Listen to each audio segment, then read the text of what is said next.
Fala pessoal, tudo bem? João Paulo Melo para mais um Juris Talk.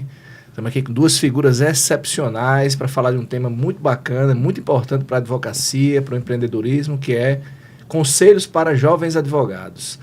Eu trouxe aqui meu amigo Carlos Kelsen, mais uma vez presente, é um Juris Talk, e hoje a surpresa positiva, Sêmio Mendes II, para falar exatamente sobre esse tema. Então sejam bem-vindos.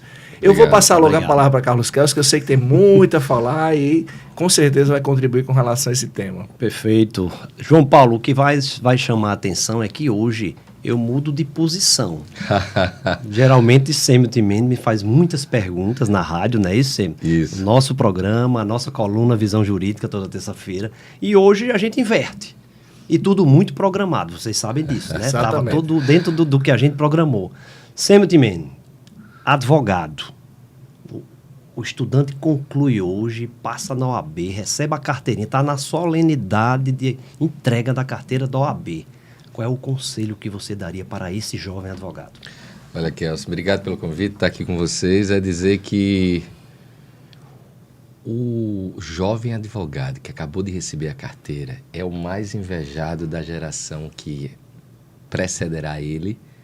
Ou seja, ele chegou ali no final de uma vida dos últimos, 16 anos de estudo da vida dele. E ele finalmente tem, através do reconhecimento da carteira da ordem, o reconhecimento de que ele chegou no auge dessa vida acadêmica dele, né? Mas a verdade é que agora tudo começa. E é uma das carreiras mais empreendedoras que eu conheço. Pode ter igual, mas nenhuma carreira é mais empreendedora do que ser advogado no Brasil. No Brasil, eu diria no mundo. Pode ter igual. Pode ser que um dentista, se ele tiver essa característica empreendedora, um engenheiro, pode ter igual, mas nenhuma delas é mais empreendedora do que um jovem que diz: eu quero ser advogado, eu quero fazer a minha carreira na advocacia. Porque ele vai ser convidado a participar de um escritório, ou para ser sócio de um escritório, ou para ser ou abrir o seu próprio escritório. Ele vai começar a se deparar com diversas questões, como trazer o nome dele à evidência no meio que hoje a gente tem uma carreira que tem mais de 1 milhão de advogados hoje no Brasil. É dizer que a esse jovem advogado abrace com afinco essa profissão. É uma profissão que você vai se apaixonar, você vai se decepcionar, você vai ter seus altos e baixos, mas que se você se enxergou se dedicando a esse trabalho, você pode ter sim aquela satisfação de chegar na altura dos seus 20 anos de profissão, 15 anos de profissão e dizer: pois eu faço o que eu gosto, então eu não trabalho. Eu sou remunerado por fazer alguma coisa que eu gosto muito. É entender que nessa etapa da vida, um jovem, e eu estou falando jovem porque a gente tem muitos advogados aí na faixa de um recebeu a carteira recentemente com 40 anos, 40, é muito comum, muita gente migrar de carreira. A gente diz muito jovem há mais tempo, tá certo? Para não perder a juventude, tá certo? Muito bem. Muito jovem há mais tempo, tem sim, mas é dizer... E aí esse é mais fácil, porque ele vai entender que tudo é uma questão de plantar hoje para colher mais na frente. A esse jovem advogado, eu falo na legitimidade não só de ser com muito orgulho, como você sabe, invariavelmente eu estou repetindo, eu sou da primeira turma de Direito da UNP, da Universidade de Potiguar. Tive a honra de ser um dos formandos da primeira turma que tinha com seu pai, o professor Lúcio Teixeira dos Santos, o coordenador, o diretor do curso de Direito da UNP.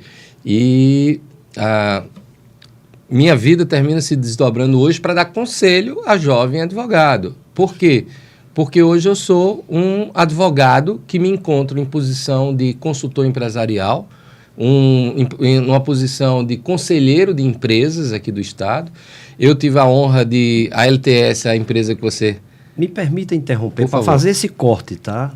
Você em 2011, não sei se você tem essa data como referência, você olhou para 3 advogados não tão jovens naquele momento, afinal era Lúcio Teixeira, Carlos Kelsen e Clevelando, e disse assim: vocês estão iniciando um escritório, mas vocês precisam pensar o escritório como empresa. Disso foi reproduzido um planejamento estratégico numa época que eu não sabia nem o que era isso. Hoje você sabe. Hoje você sabe o tempo. Disso. Nós estamos aqui falando de 13 anos que iremos completar esse ano, inclusive. E a gente sabe o que a gente conseguiu evoluir como empresa. Isso. Que conselho você transmite nesse ponto? Porque aí você tem as duas etapas. Recebi minha carteira, tomei uma providência e agora eu já tinha recebido a carteira há muito tempo, mas precisei também do seu conselho do mesmo jeito. Bacana, bacana. E lógico, eu me lembro, até porque quando vocês completaram 10 anos, vocês me convidaram para brindarmos juntos. E para minha surpresa, seu pai veio com uma trova, né? Um poema. E, enfim, eu estava lá no meio dos parágrafos desse poema. Mas, enfim. Sim, um escritório de advocacia é uma empresa que você tem clientes para dar satisfação. Muita gente diz, não quero ter emprego. Doce ilusão. Você vai ter vários chefes, mesmo não sendo empregado de ninguém. E o único motivo de você existir como advogado é atender o cliente. É atender às dores que existem no mercado. Então tem que dar satisfação, tem que se preocupar sim com imagem, tem que se preocupar com a maneira que você se veste, com a maneira de você...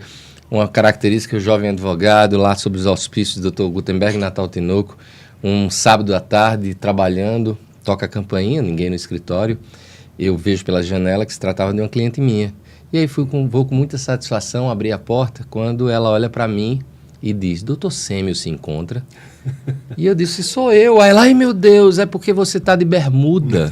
Olha só, perfeito. Né? E aí esse foi o maior feedback que eu recebi para dizer que até em momentos que eu não precisaria, mas eu tenho que saber me vestir, eu tenho que andar de barba feita, eu tenho que... Então, parecem futilidades, mas é uma empresa que você tem que se preocupar com tudo. E esse tudo é o dinheiro que entra. Dinheiro é um bicho arisco, difícil de prender e fácil de fugir. E sem sentimento. Então, tem que prestar atenção por onde o dinheiro entra e principalmente por onde ele sai. Tem que prestar atenção nos níveis de remuneração para você não perder as boas pessoas que vêm trabalhar com você. Você tem que prestar atenção que você tem, sim, satisfações. Invariavelmente, a advocacia significa dizer, por exemplo, hoje eu me encontro numa posição de ser uma advocacia consultiva, mas 90% das demandas do advogado, talvez um pouco menos, seja resolvendo problemas. Em outras palavras, pessoas angustiadas vêm para você pedindo solução para esses problemas. Eles querem atenção, eles têm medo, eles têm expectativas, angústias. Entender o ser humano, entender essa questão toda, faz com que você, no mínimo, precise fazer algo que na sala de aula de um curso de Direito não se ensina. Perfeito. Que é ter um negócio chamado escritório de advocacia. Perfeitamente. Eu fico muito impressionado e feliz também porque alguns pontos da fala do Sêmio me deixam feliz e poder a gente compartilhar isso, né, dentro da nossa audiência, que é primeiro, a ideia que eu acho que é fundamental da lei da semeadura. Você colocou muito bem, eu acho que é um ponto que precisa ser batido muito fortemente para os jovens advogados, essa percepção da lei da semeadura, que talvez tenha se perdido ao longo do tempo, etc., que é você entender que o processo começa com a plantação para que haja a colheita, né? Existe hoje uma juventude, uma sociedade, de uma forma geral, muito ansiosa, muito imediatista, né? Imediatista. Então, entender que o ciclo é um ciclo de plantio e colheita. A gente realmente tem na profissão essa necessidade, e aí tem vários detalhes que mostram que esse ciclo não é um ciclo rápido, não é um ciclo curto, é um ciclo de médio e longo prazo. Então, entender isso para não criar-se atalhos, para não se perder no caminho, não desistir, né? Entender que uma jornada, né, por exemplo, de um profissional requer, por exemplo, 10 anos, 15 anos, às vezes até mais. Né? Então, o jovem precisa ter essa concepção. Eu gostei muito da ideia da valorização do momento. Né? Essa valorização do momento é algo fundamental. É aproveitar aquela janela que você está recebendo a carteira, fechando um ciclo muito importante, ciclo de base, de formação, em que você viveu lá desde do ensino fundamental até, né, a universidade, mas ao mesmo tempo ter essa percepção que aquilo é um novo começo. Né? Ou seja, eu estou ali, foram 16 anos para chegar a receber a carteira. E às vezes o jovem advogado quer em um mês, ou 2, ou 1 ano, já ser advogado. Na realidade, talvez o ciclo seja mais de 16 anos para ter essa estabilidade. Você falando, eu me lembrando, viajei aqui no tempo e como era angustiante aqueles primeiros momentos, porque eu falei que fechou-se um ciclo, né? Você se escolheu a advocacia, dizendo, um dia eu paro de estudar, não, esqueça. Você vai estudar a vida inteira, vai ler a vida inteira, enfim. E eu ia para o escritório e no início o telefone não tocava, só tocava minha mãe perguntando se eu ia almoçar em casa. Perfeito. Era só para isso. E eu me lembro a primeira vez que tocou o telefone dizendo que era uma cliente, foi uma mulher, a minha primeira cliente. Que legal. E é dizer assim, eu tinha que continuar plantando. E o que era continuar plantando? A época era assinar as revistas jurídicas, né? Enfim, era continuar lendo, eu tinha horários para ler, assim. Eu nunca tive dúvida em ser advogado. Por exemplo, muitos da minha geração foram fazer concurso, algo muito comum hoje em dia. Sim. Mas as pessoas perguntavam e diziam, tu está estudando para quê? Eu digo, estou estudando para ser advogado. Eu disse, não, mas o concurso. Eu digo, não, eu estou estudando para ser o melhor advogado. E tem uma frase que fazia parte dessa minha época, e hoje em dia eu, muito satisfatoriamente, acabei de fazer 51 anos, tá? No dia que a gente está batendo esse papo, eu acabei de fazer 51 anos. Mas eu tenho uma frase que eu dizia para mim mesmo lá atrás. Eu me contrataria se eu precisasse de mim, e eu eu sempre brigo com um lado meu que é o do perfeccionismo. E quem é perfeccionista sabe que é doído, não é qualidade, é defeito. Perfeito. E eu brigo muito com esse... Tem um limite. Tem um limite. Mas é entender que essa frase para o jovem advogado qual é o advogado que eu gostaria que eu fosse se eu precisasse me contratar? Perfeito. E ao fazer isso, fazia com que eu tivesse a curiosidade. Eu falava em direito digital quando o computador ainda não era uma realidade. Eu falava em direito da saúde quando ninguém sabia nem o que era isso. Então, é entender que você hoje está na boa fase de preparar-se para ser, aos 51 anos, um advogado que eu contrataria se eu precisasse de contratar a mim. Sêmio, se a gente tivesse marcado com tanta antecedência, não teria dado tão certo, né? Vocês sabem por que eu estou dizendo isso, não é verdade? Sim. Amigo, toda terça-feira eu tenho um compromisso com você, justamente para ir lá aprender. Eu queria que você já assumisse aqui com a gente um compromisso de aprender, de nos ensinar efetivamente, tá certo, João Paulo?